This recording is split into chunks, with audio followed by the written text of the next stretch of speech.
ओम नमो भगवते वासुदेवाय।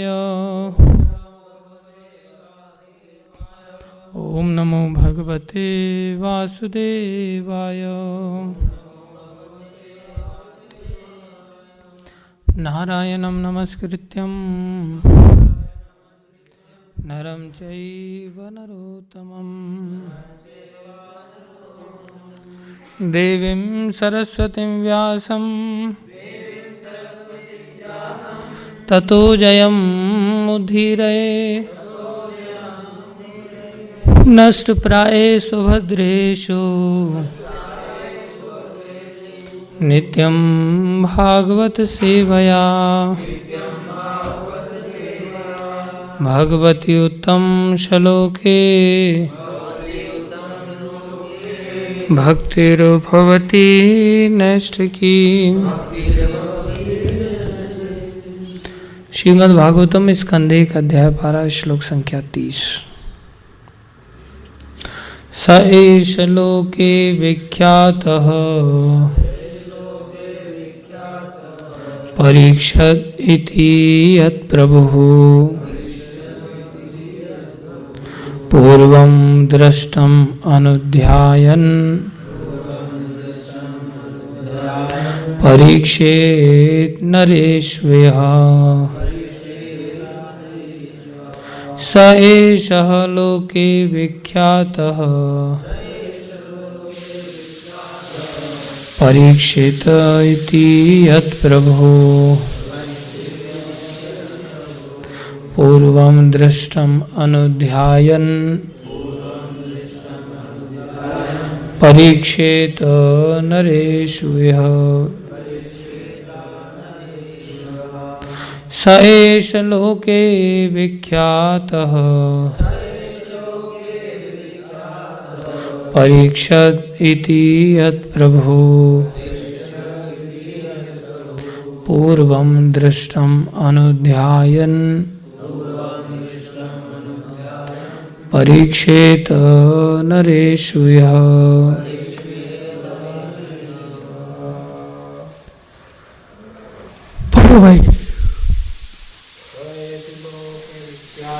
स एष लोके विख्यातः परीक्षित इति यत्प्रभुः पूर्वं दृष्टम् अनुध्यायन् परीक्षेत नरेष्वेह।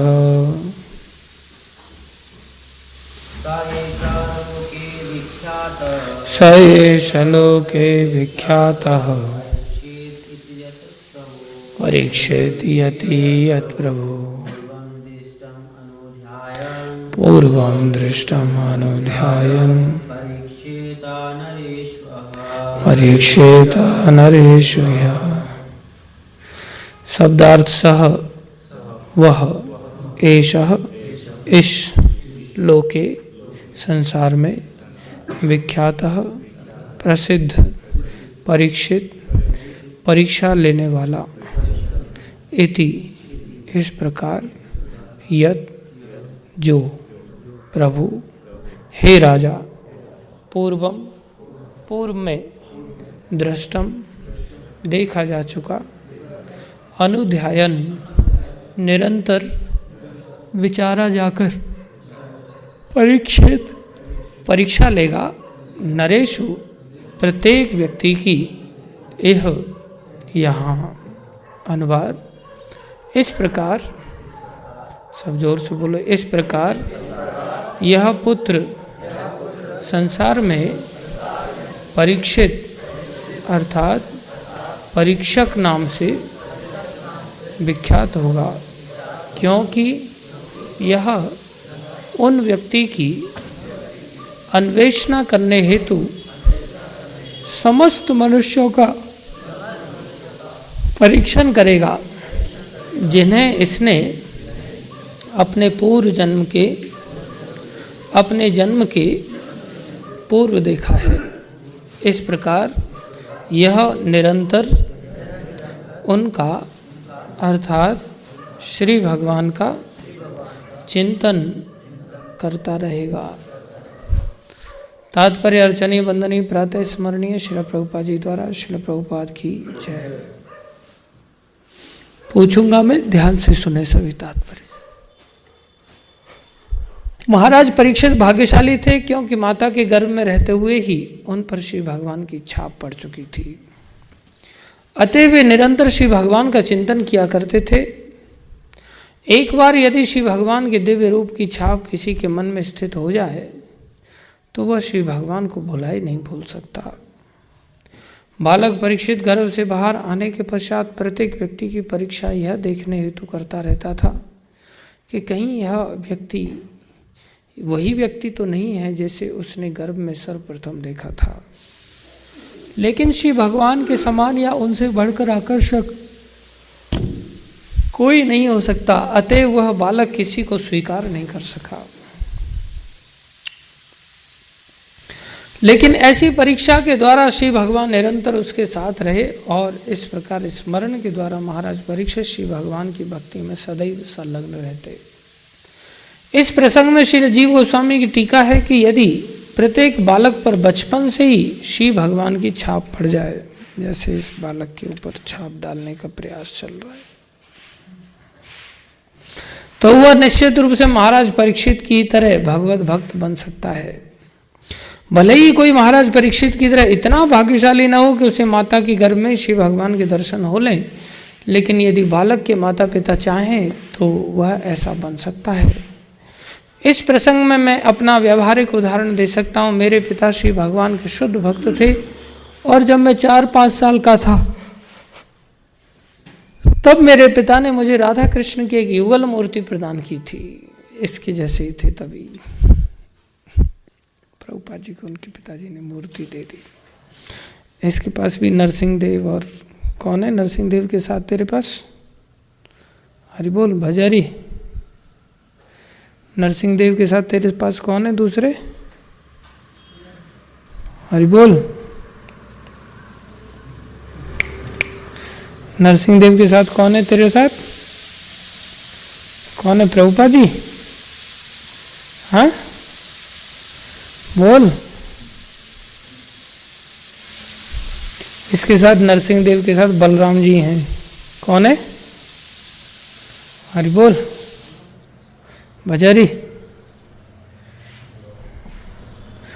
भजारी ध्यान में डूब गया थोड़ा भी। प्रभुपाद जी लिख रहे हैं, तब मेरे पिता ने मुझे राधा कृष्ण की एक युगल मूर्ति प्रदान की थी। मैं खेल खेल में अपनी बहन के साथ इन विग्रहों की पूजा किया करता था और मैं निकट के राधा गोविंद देव मंदिर की पूजा विधि का अनुकरण किया करता था। निरंतर इस मंदिर में जाकर तथा वहाँ होने वाले उत्सवों का अपने खेल के विग्रहों के साथ अनुकरण करके मैंने श्री भगवान के प्रति सहज आकर्षण विकसित कर लिया। सहज आकर्षण। मेरे पिता मेरी स्थिति के अनुरूप इन उत्सवों का अवलोकन करते थे। आगे चलकर स्कूल तथा कॉलेज जाने के कारण मेरे ये कार्यकलाप ठप हो गए और मेरा अभ्यास छूट गया। किंतु अपनी युवावस्था में जब मैं अपने गुरु श्री श्रीमद् भक्ति सिद्धांत सरस्वती गोस्वामी महाराज से मिला तब मेरी पुरानी अभिरुचि फिर से जागृत हो उठी और वही खेल की मूर्तियां मेरे आराध्य अर्चा विग्रह बन गई। यह तब तक चलता रहा जब तक मैंने पारिवारिक संबंध नहीं तोड़ लिए और मुझे प्रसन्नता है कि मेरे पिता ने मुझ पर जो पहली छाप छोड़ी वह गुरु की कृपा से आगे चलकर भक्ति में विकसित हो सकी। महाराज प्रहलाद ने भी यही उपदेश दिया है कि इस प्रकार ईश्वरीय छाप बाल्यावस्था के प्रारंभ में ही पड़ जानी चाहिए, अन्यथा जीव मनुष्य जीवन रूपी स्वावसर को खो सकता है जो अन्य रूपों की तरह नश्वर होते हुए भी अत्यंत मूल्यवान है। ओम ज्ञानम तिमिरन्धस्य ज्ञानञ्जनशलाकया चक्षुरुन्मीलितं येन तस्मै श्री गुरुवे नमः। श्री चैतन्य मनोभीष्टं स्थापितं येन भूतले स्वयं रूपकदा मह्यं ददाति स्वपदान्तिकम्। वन्देऽहं श्रीगुरु श्रीयुतापनकमलं श्रीगुरुन् वैष्णवांश श्रीरूपं साग्रजातं सहगना रघुनाथान्वितं तं सजीवं सान्द्वैतं सावधूतं परिजनसहितं कृष्णचैतन्यदेवं श्रीराधाकृष्णपदां सहगणललिता श्रीविशाखान्वितांश हे कृष्ण करुणा सिंधु दीनबंधो जगतपते गोपेश गोपिका कांत श्री राधा कांत नमस्तुते। तप्त कांचन गौरंगी राधे वृंदावनेश्वरी वृषभानुसुते देवी प्रणमामि हरिप्रिये। वाञ्छाकल्पतरुभ्यश्च कृपा सिन्धुभ्यैव च पतितानां पावनेभ्यो वैष्णवेभ्यो नमो नमः। जय श्री कृष्ण चैतन्य प्रभु नित्यानंद श्री अद्वैत गदाधर शिवासादि गौर भक्तवृंद। हरे कृष्णा कृष्णा कृष्णा हरे हरे, हरे राम राम राम हरे हरे। हरे कृष्णा कृष्णा कृष्णा हरे हरे, हरे राम राम राम हरे हरे। हरे कृष्णा कृष्णा कृष्णा हरे हरे, हरे राम राम राम हरे हरे। गुरुवे गौरचंद्राय राधिकाय तदालय कृष्णाय कृष्ण भक्ताय तद्भक्ताय नमो नमः।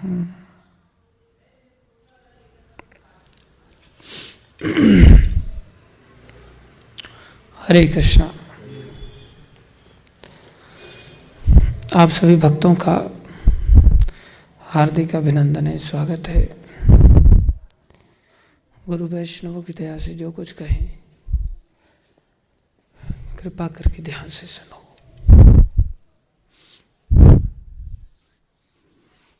देखो, जैसा यहाँ परीक्षित महाराज के इस संदर्भ में प्रभुपाद जी वर्णन कर रहे हैं कि महाराज परीक्षित का नाम परीक्षक के नाम से पड़ा कि उन्होंने प्रायः प्रत्येक मनुष्य का परीक्षण करने का प्रयास किया और देखने के बाद उनको लगता था कि इनमें से कोई भी वैसी सुंदरता नहीं रखता जिस पुरुष को उन्होंने गर्भ के अंदर देखा था। इससे पता चलता है कि भगवान की जो सुंदरता है, भगवान के जो षड ऐश्वर्य हैं, उनका संसार में कोई कंपैरिजन नहीं है, कोई तुलना नहीं है।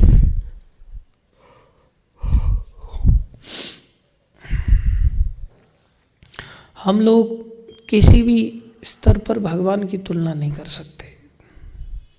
न यश में कर सकते हैं, न ऐश्वर्य में कर सकते हैं, न ज्ञान में कर सकते हैं, न शक्ति में कर सकते हैं, न वैराग्य में कर सकते हैं, न सौंदर्य में कर सकते हैं। ये षड ऐश्वर्य हैं। व्यर्थ में ही हम अपने आप में अहंकार करते हैं। संसार में वो अलग बात है कि जो छोटे समय के लिए सुंदरता प्राप्त होती है, थोड़े ही समय में बुढ़ापा भी आकर के घेर लेता और सारी सुंदरता नष्ट हो जाती है।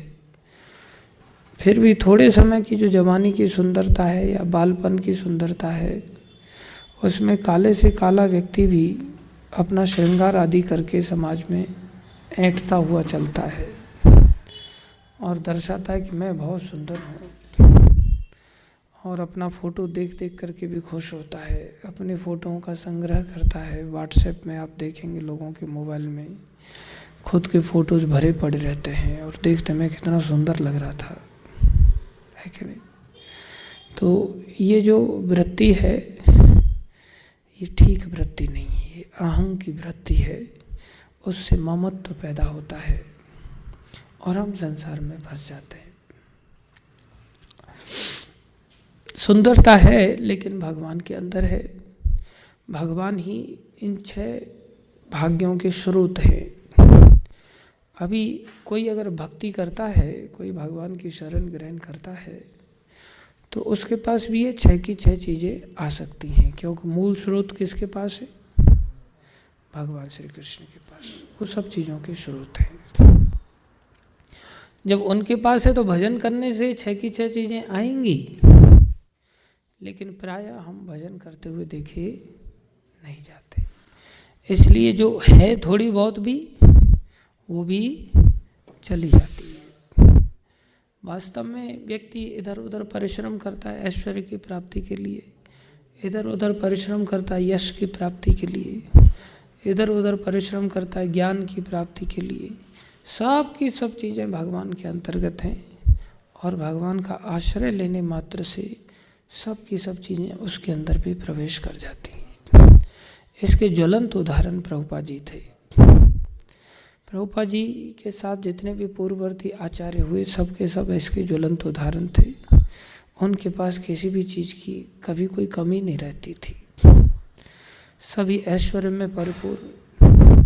एक बार ऊपर से दिखने में नहीं दिखते थे, ऊपर से तो भगवान भी कई बार ऐसा दिखते थे कि मेरे पास कुछ भी नहीं है, खाली एक पीताम्बर पहन करके मैं घूमता रहता हूँ, जंगली मालाएं पहन करके घूमता हूँ, मेरे पास कोई ऐश्वर्य नहीं है। वो ऐश्वर्य को उतार के रख देते थे सखा लोग उनके, और जितने भी गहने आदि थे सब उतार करके, और वहाँ अलग अलग तरह तरह के दुपट्टाओं के साथ भगवान का श्रृंगार करते थे, मिट्टी के द्वारा श्रृंगार करते थे, रंगीन मिट्टी से श्रृंगार कर रहे हैं, अलग अलग जंगली फल फूलों से श्रृंगार कर रहे हैं। तो भगवान स्वेच्छा से त्याग करते हुए दर्शाते थे, क्योंकि वैराग्य की भी वो पराकाष्ठाएं हैं। तो जगन्नाथ दास बाबा जी एक बार विचरण कर रहे थे, तो अंतिम समय जब उनका आया तो उनकी सेवा में बिहारी दास करके एक सेवक थे, तो जीवन भर उन्होंने उनकी सेवा किया। तो कहते हैं, बिहारी तूने बहुत सेवा किया, अब तू मांग ले क्या चाहता है। अगर तू चाहता है तो लाइन लगी है बैलगाड़ियों से भरे हुए धन धान्य से महाप्रभु के द्वारा, तेरे को कितनी बैलगाड़ी भर भर के चाहिए बता दे मुझे। तो बिहारी कहते, नहीं प्रभु, मैंने पूरा जीवन आपकी कृपा लाभ के लिए ही मैंने सेवा किया, मैंने कोई गाड़ियों के धन के लिए आकांक्षा नहीं किया। तो बता तू, तेरे को महाप्रभु चाहिए या तेरे को बैलगाड़ियों से भरा हुआ धन दौलत चाहिए, क्या चाहिए। तो आचार्य लोग अपने आप में सर्वसमर्थ होते हैं। क्यों होते हैं? क्योंकि वो भगवान के भक्त हैं और भगवान सब चीज़ों के स्रोत हैं। इसलिए भगवान से जुड़ने का अर्थ है हर चीज़ अपने आप आती है। समस्या यह है कि हम नाटक मात्र से जुड़े रहते हैं, क्रियात्मक रूप से नहीं जुड़ते।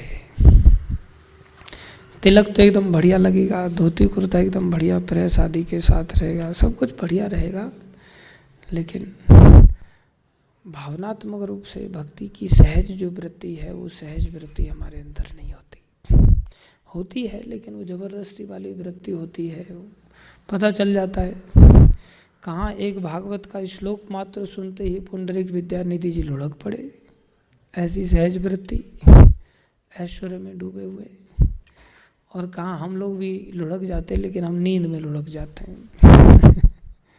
जैसे श्लोक उच्चारण चालू होता है, ओम नमो भगवते वासुदेवाय, उसी समय से भाव जागृत हो जाता है निंद्रा देवी का, और धीरे धीरे लुढ़कने लगते हैं।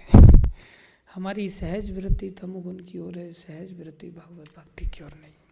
कुछ तथ्यात्मक बातें बताएंगे इसी श्लोक से संदर्भित, आप कृपा करके इन बातों को ध्यान से सुनिए, बड़े काम की हैं। पहली बात हमने ये सीखा कि भगवान स्रोत हैं, इसलिए इस मामले में विश्वस्त होना चाहिए पूरी तरह से कि कहीं भटकने की किसी भी चीज़ के लिए आवश्यकता नहीं। न संसार में किसी सुंदर स्त्री के पीछे भागने की आवश्यकता है, क्योंकि वो स्त्री का सौंदर्य भी कृष्ण से ही आ रहा है। तो कृष्ण का सौंदर्य का तो तुलना ही नहीं है कोई, न स्त्री में न पुरुष में, किसी में भी नहीं कर सकते। एक तीर्थराम नाम का ब्राह्मण था, बोले ठीक है सुंदरता होगी कृष्ण की, लेकिन स्त्री की सुंदरता अलग आकर्षण रखती है और पुरुष की सुंदरता अलग आकर्षण रखती है। पुरुष की सुंदरता की ओर पुरुष आकर्षित थोड़ी हो सकता है, पुरुष की ओर तो स्त्री आकर्षित हो सकती है, स्त्री की ओर पुरुष आकर्षित हो सकता है। इसलिए आप हमें कृष्ण की सुंदरता के बारे में क्यों बता रहे हैं, और बता भी रहे हैं तो ठीक है, लेकिन हमें तो स्त्री की सुंदरता चाहिए, उसका आकर्षण हमें तृप्त करेगा नहीं। ऐसा तीर्थराम नाम का जो ब्राह्मण था वो ऐसा सोचता था, ब्राह्मण नहीं सेठ था, और उसके साथ कई सारी धन दौलत अपार था, उसके पास तो वेश्याएं रहती थी। तो उसको पता चला कि हमारे नगर में चैतन्य महाप्रभु आए हैं। तो जब पता चला तो चर्चा होने लगी, बहुत सुंदर है, बोले बहुत ही ज़्यादा सुंदर है। तो फिर पता चला कि वो सन्यासी भी हैं, फिर पता चला नवयुवक भी हैं। तो नवयुवक होकर के, सुंदर होकर के, सन्यासी होकर के, तो आपस में वेश्याएं थी तो चर्चा होने लगी। बोले कोई उसको मिली नहीं होगी सुंदर स्त्री, इसलिए क्या बन गया है, सन्यासी बन गया है। नारी मुई संपत्ति नाशी, मूड मुड़ाए भय सन्यासी। किसी ने उसको भाव नहीं दिया होगा, घास नहीं डाली होगी, इसलिए सन्यासी बन गया है। तो सब लोग हाँ में हाँ मिलाने लग गए। फिर अंत में बोले चलो जा कर के देख के आते। महाप्रभु कीर्तन कर रहे थे सभा को लेकर के। तीर्थराम ब्राह्मण सेठ जा कर के बैठा तो देखता ही रह गया चैतन्य महाप्रभु को, ऐसी टकटकी लगा के देखता रह गया। जो उसके साथ वेश्याएं थी उनका आकर्षण भी महाप्रभु की ओर था, लेकिन ये सेठ का आकर्षण भी महाप्रभु की ओर। आपस में वार्ता उस प्रकार से वहाँ नहीं कर पा रहा है वो। तो ये वेश्याएं कहने लगी कि इसको कोई मिली नहीं होगी। वेश्याएं तो कुछ ज़्यादा ही पतित थी, इसलिए वेश्याएं कह रही हैं देखो सुंदर तो है, लेकिन फिर भी मेरे को हमें लगता है कि इसको अभी तक कोई मिली नहीं, इसलिए सन्यासी बन गए। तो सेठ कहता है दिमाग खराब हो गया है,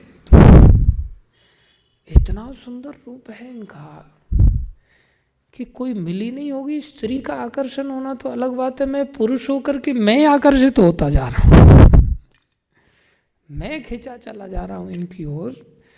तो कौन ऐसी स्त्री शरीर में होगी जो इनकी ओर आकर्षित नहीं होगी।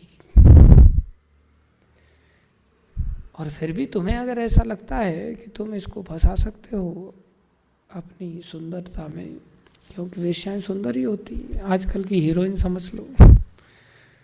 तो बोले हाँ ये तो हमारे बाएं हाथ का खेल है, इसको फंसाना। जा करके फंसाने की चेष्टा करने लगी। सारे हाव भाव, सारा बोल चाल उस प्रकार का, इशारे आदि पास में बैठ करके महाप्रभु के करने लगी। महाप्रभु कहते हैं माता श्री आपकी सब इच्छाओं की पूर्ति की जाएगी, मैं आपका शिष्य हूँ, आपका पुत्र हूँ। महाप्रभु ने उल्टा ही उनको वश में कर लिया, आकर्षित हो गए। तो ये कृष्ण का सौंदर्य है, जिस सौंदर्य की प्राप्ति के पश्चात संसार में किसी और सौंदर्य की आवश्यकता नहीं रह जाती।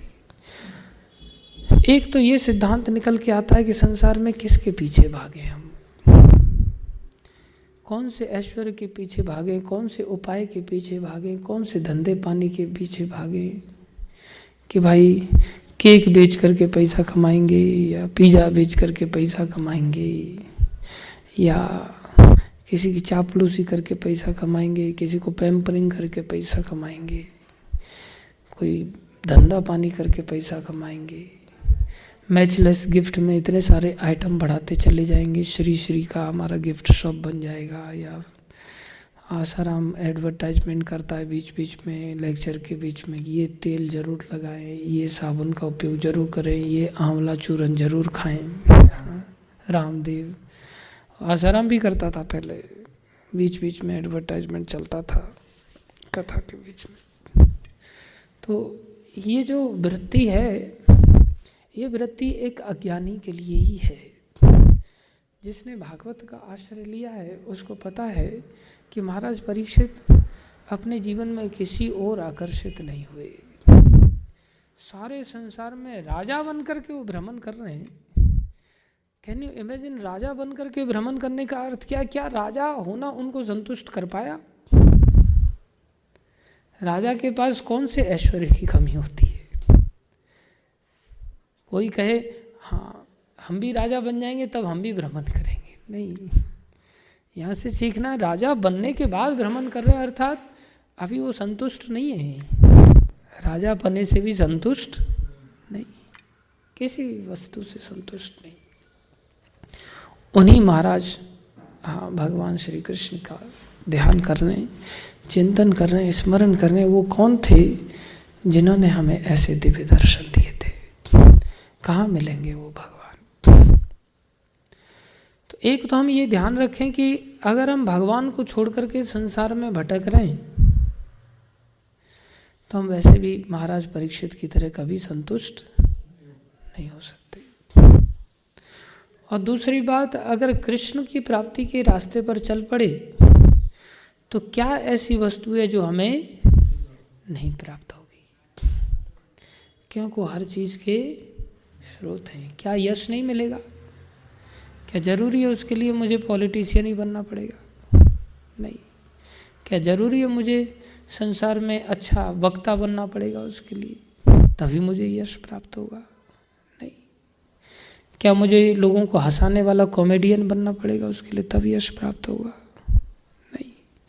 संसार में न यश के लिए, न वैराग्य के लिए, न ज्ञान के लिए बहुत सारी पुस्तकों को पढ़ने की आवश्यकता रहेगी, ना ही कुछ रट्टा मारने की आवश्यकता है। एकमात्र आवश्यकता है कि हमें क्या प्राप्त हो जाए? भगवान श्री कृष्ण प्राप्त हो जाए। तो हमारा अनादिकाल से जो भटकना चला आ रहा है और अनादिकाल के लिए जो भटकने के रास्ते पर हम चलते रहते हैं, वो सारा क्या हो सकता है? बंद हो सकता है। चिर शांति को हम प्राप्त हो सकते हैं। तो पहली बात तो ये समझना होगा महाराज परीक्षित के इस चरित्र से। दूसरी बात समझना होगा कि भगवान की प्राप्ति होगी तो ही तो हमें ये सब कुछ मिलेगा। भगवान की प्राप्ति कैसे होगी?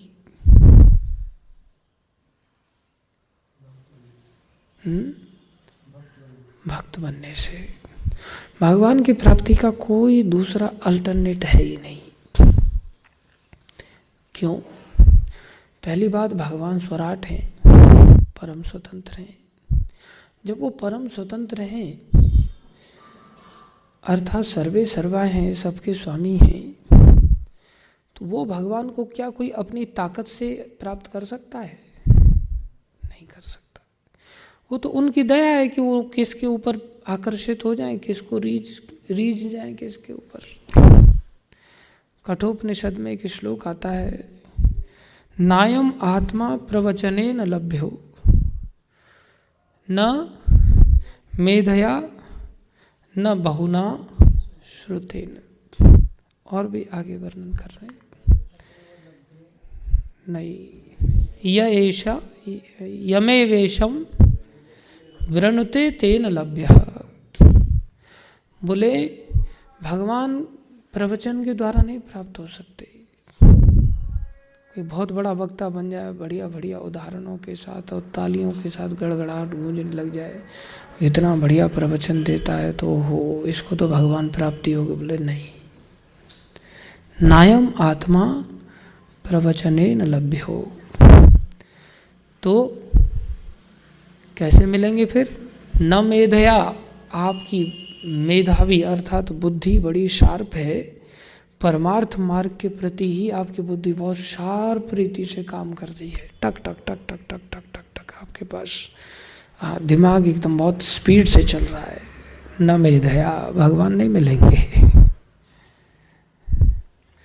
न बहुना श्रुति, किसी ने बहुत सारे शास्त्रों का श्रवण किया, अध्ययन किया, श्रुति शास्त्रों का, शास्त्रों को पढ़ लिया, भगवान को पा लेगा क्या? नहीं पा सकता। यम एवेश अर्थात वो किसको प्राप्त होते हैं? यम एवेशम, जिसको वो वृणुते तेन लभ्य है, जिसको वो वर्ण करेगा, जिसको वो खुद चुनेंगे, उसको वो प्राप्त हो जाएंगे। जिसको वो स्वयं चुनेंगे वो प्राप्त हो जाएंगे। वृणुते मतलब वर्ण करना। वर्ण करना मतलब जैसे एक स्त्री वर्ती है, क्या हुआ?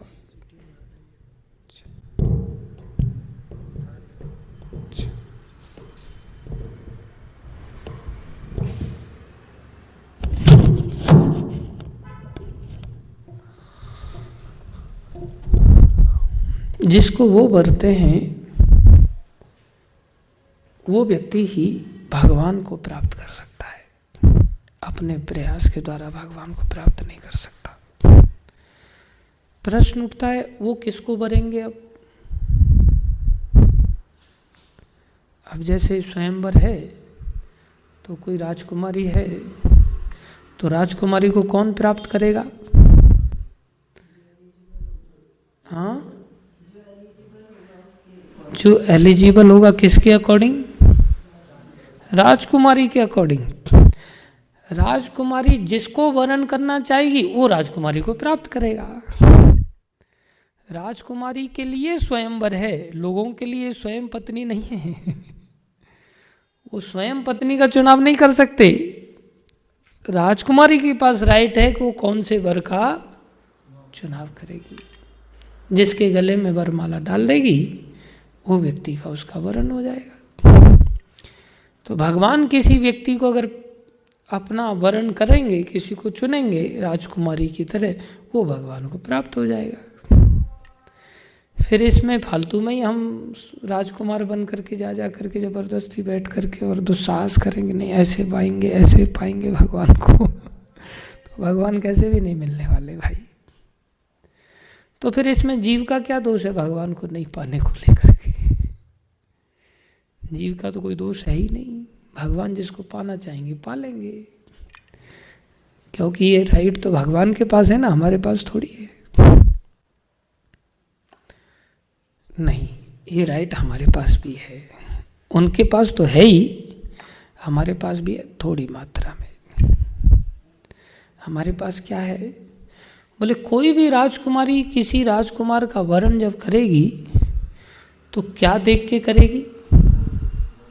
गुण देख के करेगी। उसको कहते हैं वर्णीयता का गुण होना चाहिए उसके अंदर। क्या होना चाहिए? वर्णीयता का गुण होना चाहिए। वर्णीयता के क्या गुण हो सकते हैं? क्या चीज देख करके राजकुमारी वर्ण कर सकती है? शक्तिशाली, वीरता, वैभव, कितना पैसे वाला है, बुद्धिमान देख करके, सौंदर्य देख करके। अब अगर इस क्षेत्र में अगर वर्णीयता की ये सब गुण हैं और राजकुमारी इनमें से किसी एक आध गुण को चाहेगी या कई सारे गुण को चाहेगी या कौन कौन से गुण का तालमेल बन रहा है वो सब देखना चाहेगी ना। तो अगर भगवान श्री कृष्ण वर्णीयता का गुण अगर ऐसे देखेंगे तो कौन से गुण देखेंगे? वो ये देखेंगे इसके पास ऐश्वर्य कितना है, वो देखिए ये तो भिखमंगा पहले से ही है, मेरे सामने इसका क्या ऐश्वर्य है। वो ये देखेंगे इसने सुंदर तिलक कितना बढ़िया लगाया है, कितना सुंदर लग रहा है। सब मक्खी मच्छरों जैसी सुंदरता उनके सामने। उनके सामने किसकी सुंदरता टिकती है? उनके सामने किसका ज्ञान टिकता है? वो ये देखेंगे कितना बढ़िया श्लोक पे श्लोक झाड़ रहा है, देखेंगे इस बात को। हम भोले वाले लोग देख करके उसके पीछे भले पागल हो जाए, कृष्ण पागल नहीं होने वाले। चैतन्य महाप्रभु के सामने प्रकाशानंद सरस्वती ने गंगा देवी के ऊपर 100 श्लोकों की झड़ी लगा दी और महाप्रभु चुपचाप बैठे, बोले इसमें ये गलती, इसमें ये गलती, इसमें। प्रकाशानंद सरस्वती कहते अच्छा होता अगर मैं पहले बोलता ही नहीं।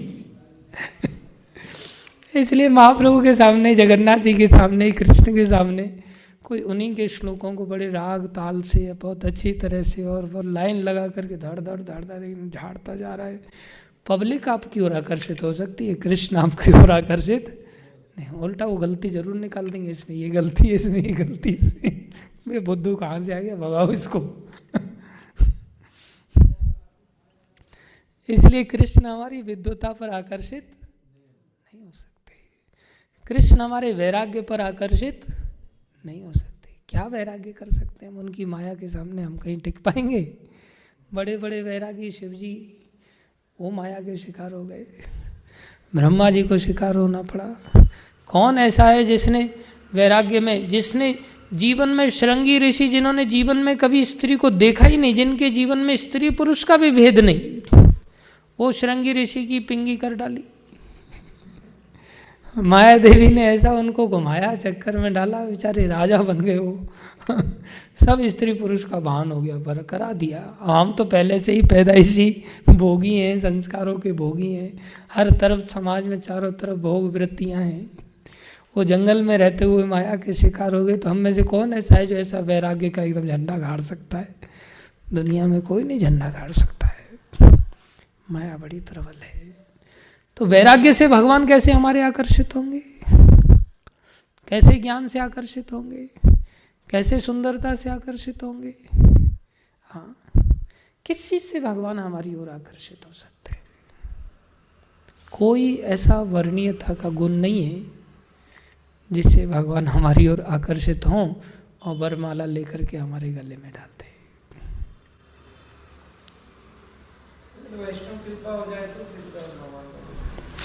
एक ही गुण है जो भगवान ने घोषित किया है। भगवान कहते हैं भक्ति का गुण, जिसको भगवान ने स्वयं घोषणा किया दुर्वासा ऋषि के प्रसंग में, अहम भक्त पराधीन हो। मैं भक्तों के बिल्कुल अधीन हो जाता हूँ।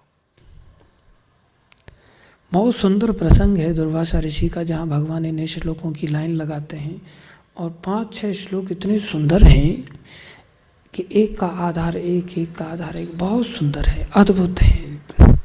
उन श्लोकों का अगर दिमाग में कभी बैठ जाए तो बेड़ा पार हो जाए। तो भगवान घोषित कर रहे हैं कि मैं किसके अधीन हूं? भक्ति के। बस भक्त कौन है? जिसके हृदय में भक्ति है। भक्ति क्या है? सहज प्रेम। भक्ति क्या है? सहज प्रेम। सहज प्रेम है तो सहज सेवा है। सहज सेवा नहीं है तो सहज प्रेम नहीं। जहाँ नेचुरल प्रेम है, जहाँ सहज प्रेम है, वहाँ अपने आप सहज सेवा है। ये क्या है? भक्ति है। ये क्या है? भक्ति है। अगर ऐसी भक्ति किसी के हृदय में आ गई, फिर चाहे वो कुरूप है, उनकी नज़र में सभी कुरूप हैं।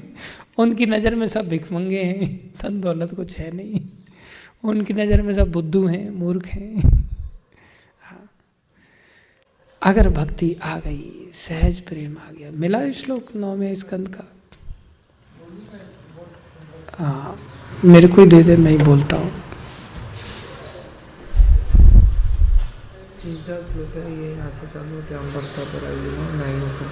हाँ ठीक है।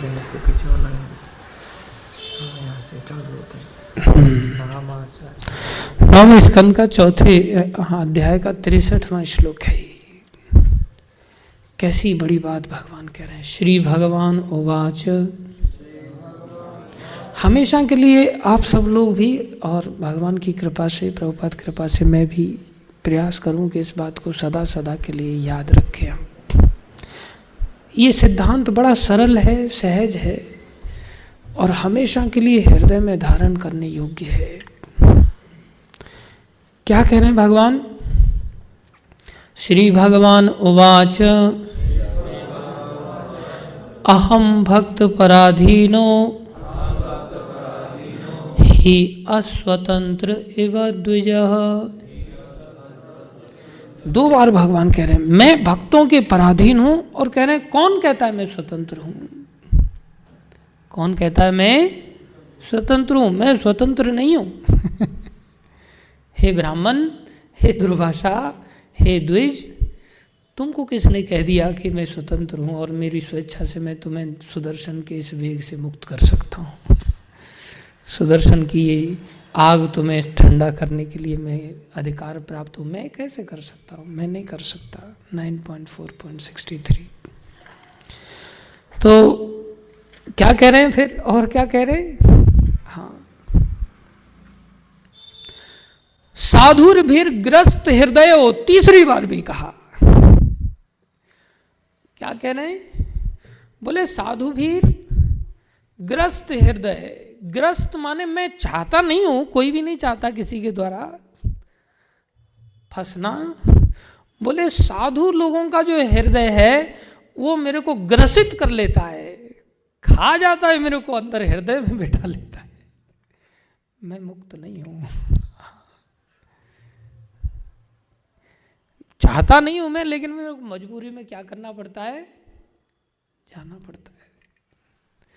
अहम भक्त पराधीनो और ही अस्वतंत्र इव द्विज, मैं स्वतंत्र हूं, नहीं हूं। साधुर भीर ग्रस्त हृदयो, मैं साधुओं के हृदय के द्वारा ग्रसित हूं, बांधा जा चुका हूं पूरी तरह से। आगे क्या कह रहे हैं, ना केवल ऐसे भक्तों के द्वारा, भक्तैर भक्त जन प्रिय, जो ऐसे भक्त हैं, उन भक्तों के जो जन हैं, उन भक्तों के जो भक्त हैं, उनके द्वारा भी मैं बांधा जा चुका हूं। कैसी घोषणा है। मेरे को तो ये लोग घेर के बांध रहे हैं। इनकी सामर्थ्य तो देखो, जो साधु भक्त हैं, जो सच्चे साधु हैं, जो भक्त हैं, जिनके हृदय में भक्ति है, वो तो मुझे बांध ही रहे। इन भक्तों के जो प्रियजन हैं, वो भी मुझे बांध करके रखते हैं। भक्तैर भक्त जना प्रिय, मैं उनके द्वारा भी वश में आ जाता हूं। इसलिए भगवान की भक्ति अगर नहीं जाग रही है तो कम से कम बाबा भक्तों की भक्ति तो जगा लो, वो तो प्रत्यक्ष है। भक्तों की भक्ति जागृत हो जाए तो बेड़ा पार हो जाए, गारंटेड है। फिर आगे क्या कह रहे हैं, ना हम आत्मानम आशा से, बोले मैं आत्मा मतलब स्वयं, मैं अपनी भी आशा नहीं करता। अर्थात मैं अपने आप को भी प्रायोरिटी नहीं देता।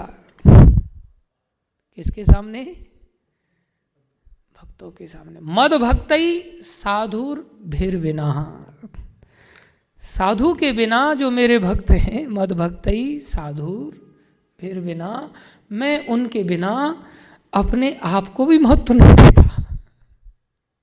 इसलिए कहा जाता अगर भक्त आया और हमने अगर उसका स्वागत नहीं किया और भगवान को महत्व देने लगे, भगवान दुखी हो जाते। ये बुद्धू कहाँ से आ गया, इसने 9वां स्कंद पढ़ा नहीं, इसने दुर्वासा के प्रसंग को जो सारी त्रिलोकी जानती है, ये बेवकूफ नहीं जानता है। अरे मुझे ऐसे ही छोड़ करके जाओ, निर्वस्त्र अवस्था में भी हूं और तुम मेरा अभिषेक करने ही वाले हो, तो भी छोड़ के भक्तों का स्वागत करने चले जाओ। मैं आशा नहीं करता तुमसे कि तुम मेरी पूजा करोगे। एकमात्र वर्णीयता का गुण है, लेकिन इसमें प्रायः हम लोग पूरी तरह से 100 आउट ऑफ 100 फेल हो जाते हैं। किसी को आसपास में रहने वाले को, दूसरे को भक्त मानते ही नहीं। ये लगता है इन सब लोगों में केवल और केवल मैं ही भक्त हूं, बाकी कोई भक्त नहीं। कुछ एक एक्सटर्नल फीचर्स को देख करके हमेशा निर्णय ले लेते हैं, अरे ये भक्त होकर के दुर्योधन का पक्ष क्यों ले रहा है। कितने बड़े भगवान के भक्त हैं पितामह भीष्म, पक्ष ही नहीं ले रहे, भगवान के साथ लड़ाई लड़ रहे हैं। और फिर भी कैसे हैं, महाभागवत वैष्णव। इसलिए भक्तों का थर्मामीटर तो हमारा खुद का है ना, खुद से ही भक्तों को मेजर करने का थर्मामीटर हमने निकाल रखा है। किसी भी परिस्थिति में ये विभीषण कैसे भक्तों से लंका में रह रहा है, ये भालू कैसे भक्त हो सकता है, तो जामवंत जी।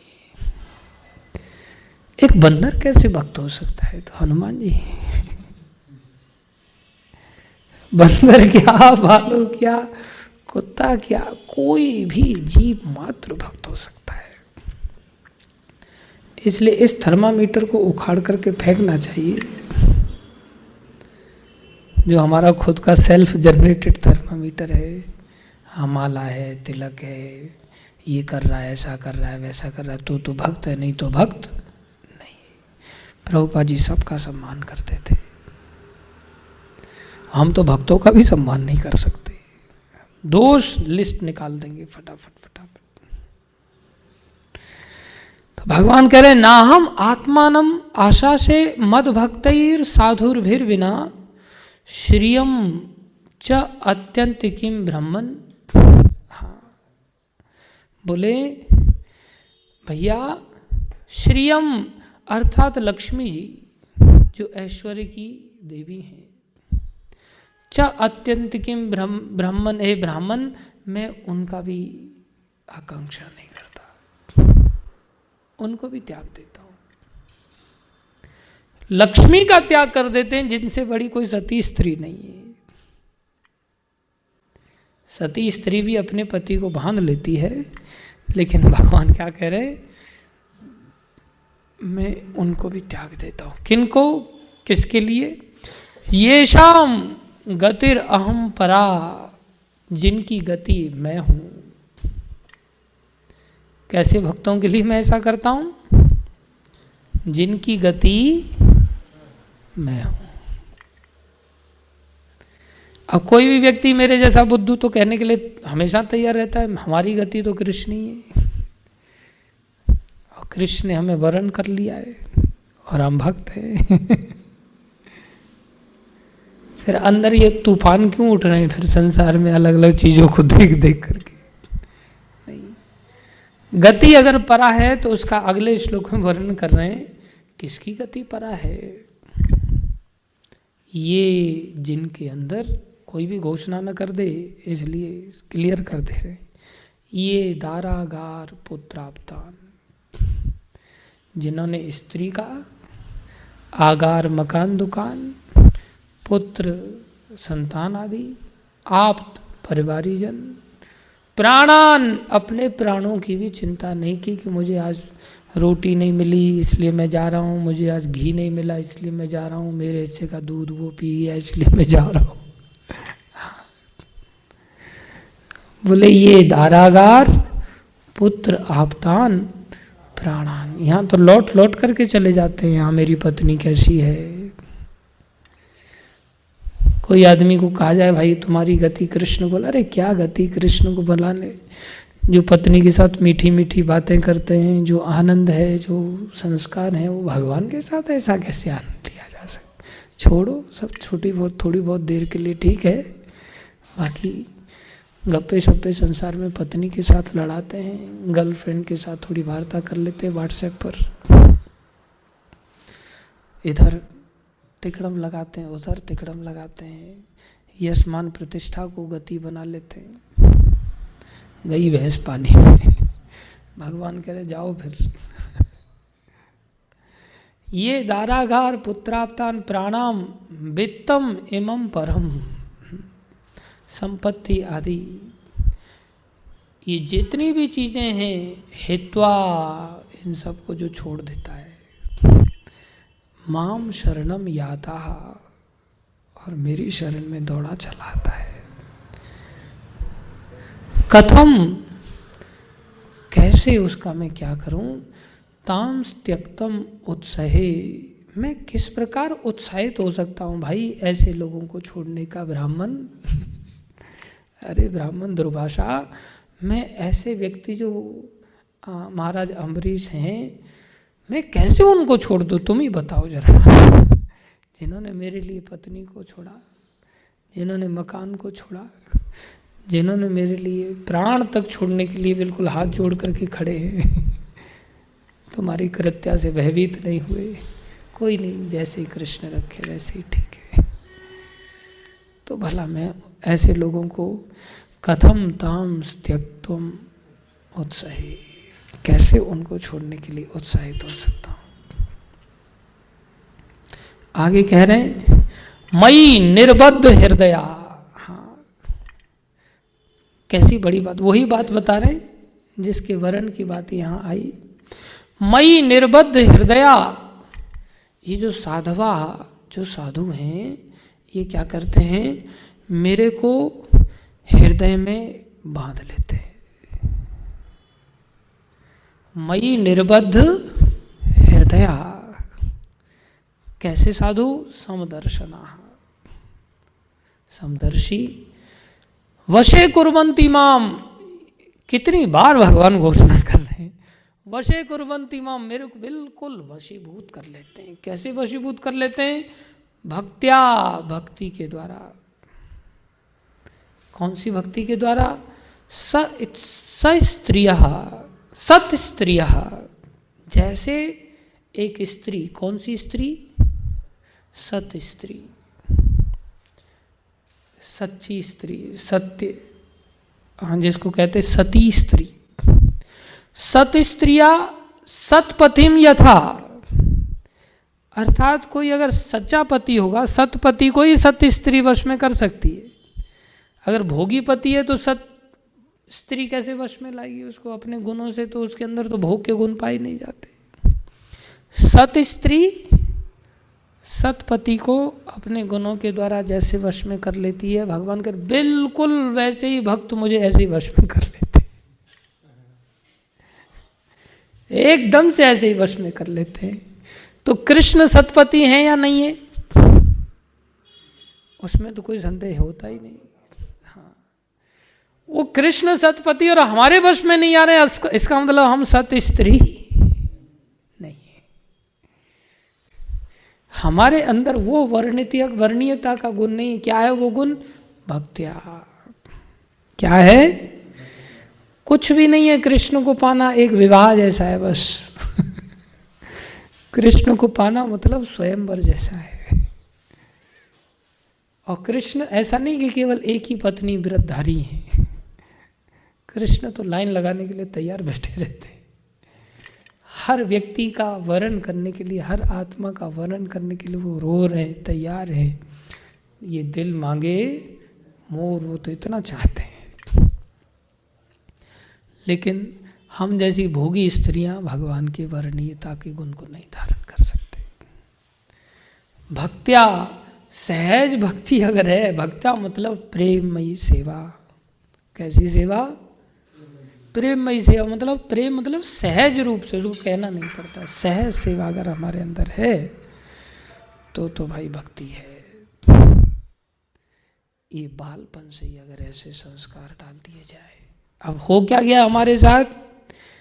सहज संसार में प्रीति हो गई है, विषयों में प्रीति हो गई है, शरीर में प्रीति हो गई है, मान प्रतिष्ठा में प्रीति, सहज प्रीति है। सहज सेवा का सौभाग्य नहीं। इसलिए बालपन से अगर किसी को सौभाग्य मिल जाए, उसका क्या कहना, अगर नहीं मिला है तो लंबे समय तक भक्तों के साथ उसको अपना सानिध्य पाना पड़ेगा। लंबे समय तक वैदिक भक्ति का आश्रय लेना पड़ेगा। अनुशासनात्मक वृत्ति को अपनाना पड़ेगा। प्रभुपाद जी पहले से ही भयानक बीमार हैं। प्रभुपाद जी कहते हैं somebody cannot chant even 16 rounds per day, he is spiritually sick। सहज व्यक्ति की, स्वस्थ व्यक्ति की इच्छा होती है सहज में कि भाई मेरे को भोजन करना है। जो स्वस्थ नहीं उसको कुछ अच्छा ही नहीं लगेगा। इसलिए स्वास्थ्य लाभ करने के लिए वैदिक भक्ति के जो उपदेश हैं, वो मरते गिर के कैसे भी कर करा करके, हमारा ऐसा सौभाग्य नहीं था कि बचपन से हमें प्रभुपाद जी की तरह माता पिता प्राप्त हो जाते। ऐसी स्थिति से अगर कभी थोड़े समय भटक भी जाते हैं ना, और फिर से अगर कभी प्रामाणिक भक्तों का संग मिल जाता है, एकदम से जागृत हो जाती है भक्ति। प्रभुपाद जी उदाहरण दे रहे हैं, बोले पढ़ाई लिखाई करने गया मैं, सब चौपट हो गया, ठप पड़ गया। और जैसे ही भक्ति सिद्धांत महाराज मिले, एकदम से बोले सहज वृत्ति जागृत हो गई मेरी। हमारे साथ उल्टा होता है। हमारी सहज वृत्ति विषय भोगों की है। कभी थोड़ी देर भक्तों का सानिध्य मिलता है, और जैसे ही दाएं बाएं गए, मोबाइल आदि का संग मिला, कुसंग मिला, फिर वही वृत्ति पुरानी जागृत हो जाती है। तो प्रभुपाद जी ने जब प्रचार प्रसार किया, वो सब लोग शेव्ड हेड वगैरह रख करके सब जीवन जीने लगे। थोड़े समय बाद फिर उनके बाल निकल करके आने लग गए। फिर वो बालों को लंबा करने लग गए। प्रभुपाद जी कहने लगे, don't make yourselves again hippies, don't repeat your old habits. Prabhupada ji ने झाड़ा और विनम्रतापूर्वक प्रभुपाद जी ने प्रार्थना की, इट्स माई हम्बल रिक्वेस्ट। बालों को बोले बना लिया करो, है कि नहीं। कपिल मुनि प्रभुपाद जी पढ़ के, महाराज पढ़ के सुना रहे थे एक दिन प्रभुपाद जी का निवेदन, जो कोट से उसमें ऐसा लिखा था कि बालों को मत बढ़ाओ भाई, फिर से हिप्पी मत बनाओ। लेकिन हमें कोई परवाह नहीं होती, हमारी वही वृत्ति फिर से जागृत हो जाती है और फिर से हम सिद्ध बन जाते हैं विषयों की। जैसा पहले जीवन जीते थे वैसे ही जीवन जीने के लिए प्रेरित हो जाते हैं। और भी बहुत सारी बातें प्रभुपाद जी ने बताया। सार रूप में हम यही समझें कि हम भगवान के सामने कोई कलाबाजी ना दिखाएं। कलाबाजी से भगवान कभी प्रसन्न नहीं होते। भोली जनता जरूर, भोली भाली जनता जरूर हमारी ओर आकर्षित हो सकती, वो भी थोड़े दिन के लिए, क्योंकि हम संसार में थोड़े ही दिन के मेहमान हैं, ज़्यादा दिन के नहीं। उस चक्कर में हमारा अहंकार बढ़ जाता है, भगवान लात मार के बाहर कर देते हैं। इसलिए हमें सहज वृत्ति से भगवान की भक्ति को अपनाना होगा। उसके लिए एकमात्र है भक्ति। भक्ति मतलब विनम्रता। विनम्रतापूर्वक आज्ञाकारी बने, हम भक्तों के भक्त बन जाएं, जो हमारे लिए सहज है।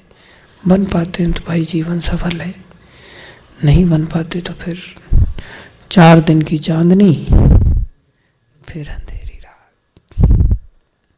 ये तो भगवान की घोषणाएं हैं। धन्यवाद आप सभी भक्तों का। श्रीमद् भागवत महापुराण की जय, श्रील प्रभुपाद की जय, अनंत कोटि वैष्णव वृंद की जय, आप सब भक्तों की जय। कोई प्रश्न किसी का?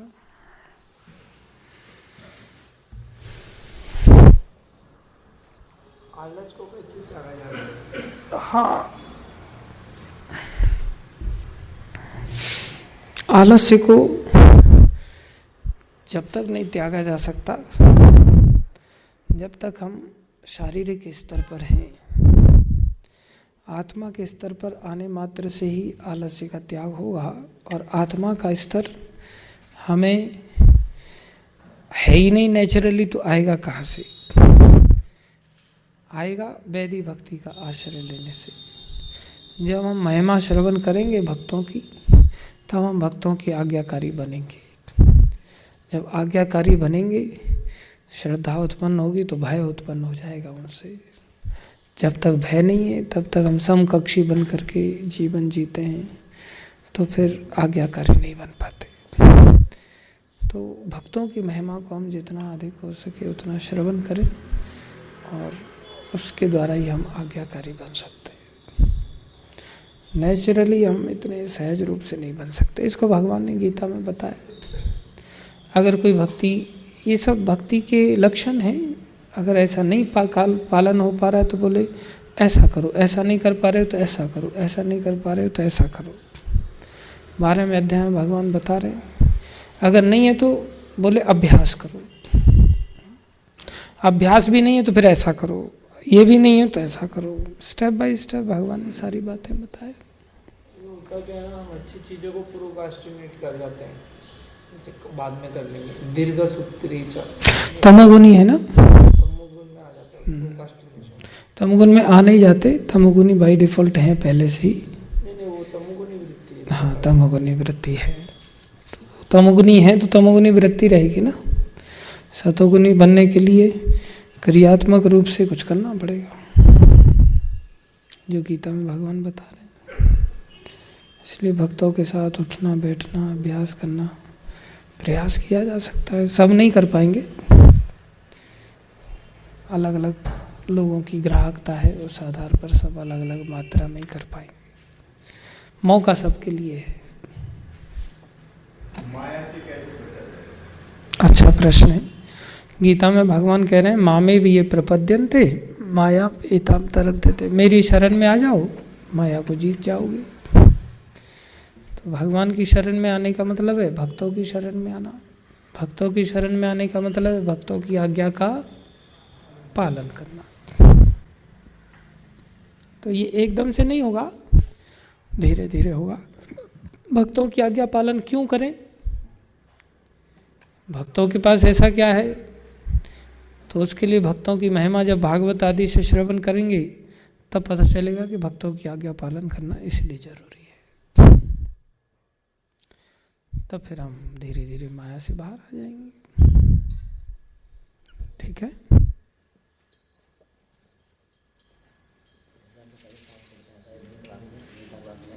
जैसे कोई चोर चोरी करता है तो उसको पुलिस द्वारा बंदी बना के जेल में डाल दिया जाता है, तो उसको एक समय समझ दिया कि इतने देर तक उसको जेल में रखा जाता है। तो जैसे मतलब कि जीव अभी संसार में माया द्वारा बंदी है, तो इसको एक समय समझ दिया कि इतने देर तक इसको जेल खा मृत्यु लोग में रहना ही है, कि या मतलब पहले भी हम मुक्त हो सकते हैं? पहले भी हो सकते हैं। तो ऐसे उपाय उपाय है, भगवान दया करके हमें मनुष्य शरीर दे रहे हैं। एक तो उपाय ये दिया भगवान ने जिसमें जिज्ञासा करने का अधिकार दिया। दूसरा उपाय भगवान ने भक्त भेज दिए जो हमारे इस ड्यूरेशन को जल्दी ख़त्म कर सकते हैं। तीसरा भगवान स्वयं अवतार लेते हैं। चौथा भगवान शास्त्र देते हैं। पांचवा भगवान धाम देते हैं।